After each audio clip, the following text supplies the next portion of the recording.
Okay, properties of waves. The sound of romance. Bzz, bzz. What's that noise? It's the sound of a mosquito buzzing in your ear. The distinct buzzing sound comes from sound waves formed as a mosquito beats its wings. Researchers recently discovered that the buzzing sound of a female mosquito attracts male mosquitoes. When a male mosquito meets a female, he quickly adjusts his own buzz to match the frequency of the sound waves created by the female. Researchers think that this matched buzzing frequency aids in mosquito mating. Discuss the question with a partner or just think about it on your own. What are two other animals you know of that make buzzing sounds? Okay, what are the amplitude, wavelength, frequency, and speed of a wave? Waves may vary greatly. For example, waves can be long or short. They can carry a little energy or a lot of energy. They can be transverse or longitudinal. However, all waves have common properties: amplitude, wavelength, frequency, and speed. Amplitude describes how far the medium in a wave moves. Wavelength describes a wave's length, and frequency describes how often it occurs. Speed describes how quickly a wave moves. Amplitude. The height of a wave's crest depends on its amplitude. Amplitude is the maximum distance from the medium. Amplitude is the maximum distance the medium vibrates from the rest position. For a water wave, this distance is how far the water particles move above or below the surface level of calm water. High waves have more energy than low waves. The more energy a wave has, the greater its amplitude. A transverse wave is shown in Figure 1. Its amplitude is the maximum distance the medium moves up or down from its rest position. The amplitude of a longitudinal wave is a measure of how compressed or rarefied the medium becomes. When the compressions are dense, it means the wave's amplitude is large. Okay, so amplitude, Figure 1. The amplitude of a transverse wave is the maximum distance the medium vibrates from the rest position. So you're going to label the parts of the wave, then you're going to answer this question. What is the amplitude of the wave in centimeters?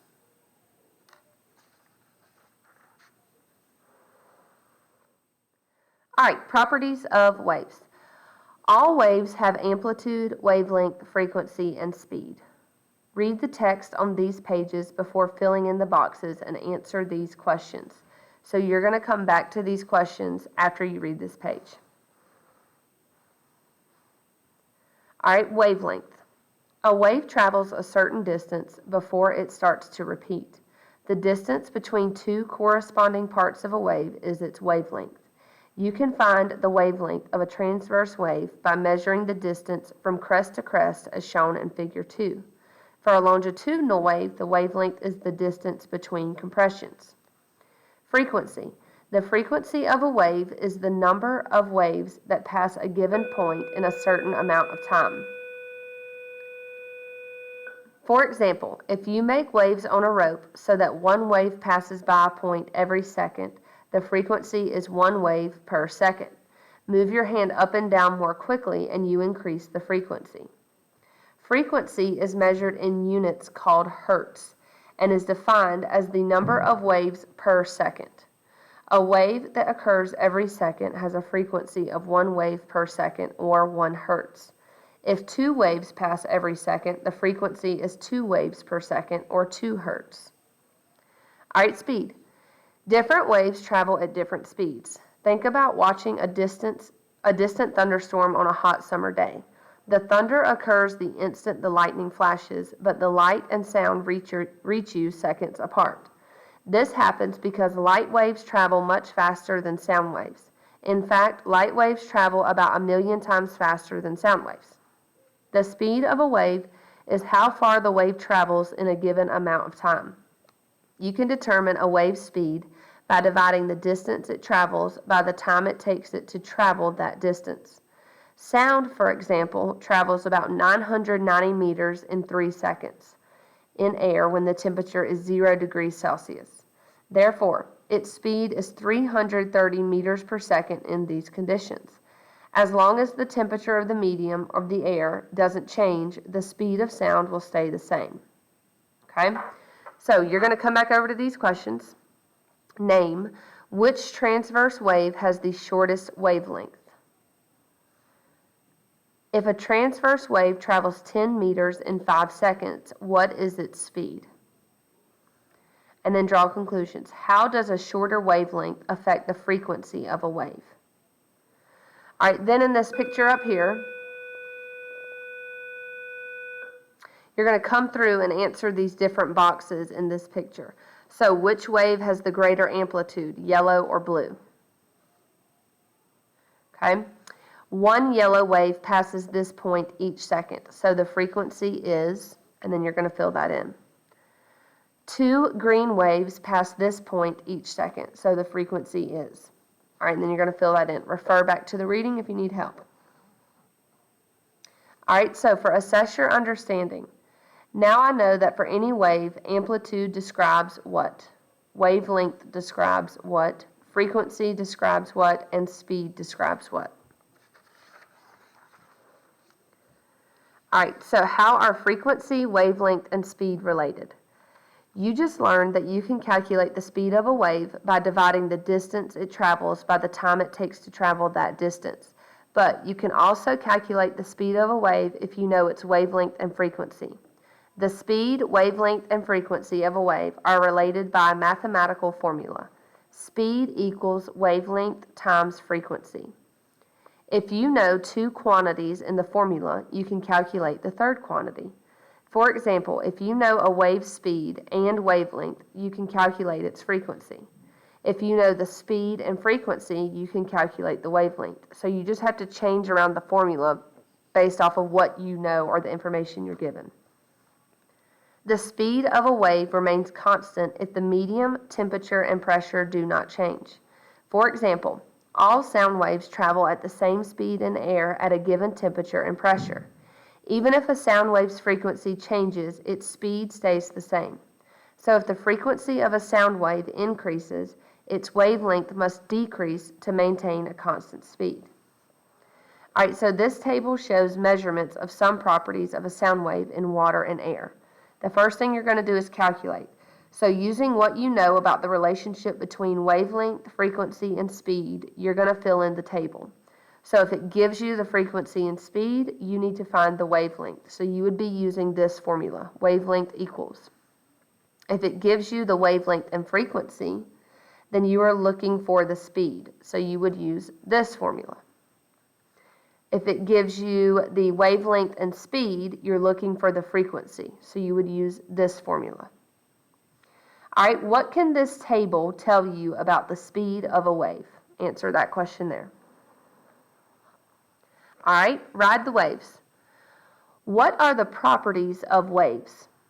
The waves in some amusement park wave pools are controlled by regularly spaced bursts of air. Changing the timing and strength of these air bursts also changes the characteristics of the waves that result. All right, so you're going to predict. List and describe 4 wave characteristics. Which characteristics do you think would change if the air burst were stronger? Which would change if more air bursts came in a shorter amount of time? And then explain. Okay, then at the bottom, what are the properties of waves? And calculate a wave's frequency. So a wave's frequency is 2 hertz and its wavelength is 4 meters. You need to calculate the speed of the wave. All right, what factors affect the speed of a wave? Have you ever heard the phrase, like swimming through molasses? It's often used to describe something that's moving very slowly. Even a good swimmer would have a hard time and end up moving a lot more slowly through thick, sticky molasses than she would through a different medium such as water. Like swimmers, waves also move at different speeds through different mediums. The speed of a wave through a substance is determined by the substance's physical properties. Light, like all electromagnetic waves, consists of vibrating electric and magnetic fields. The speed of light through a medium depends on how the medium interacts with electric and magnetic fields. Some substances will cause the light to move at a slower speed than it will through other substances. If the speed of light is the same in 2 substances, light will not refract when it passes between these substances. This is shown in Figure 4.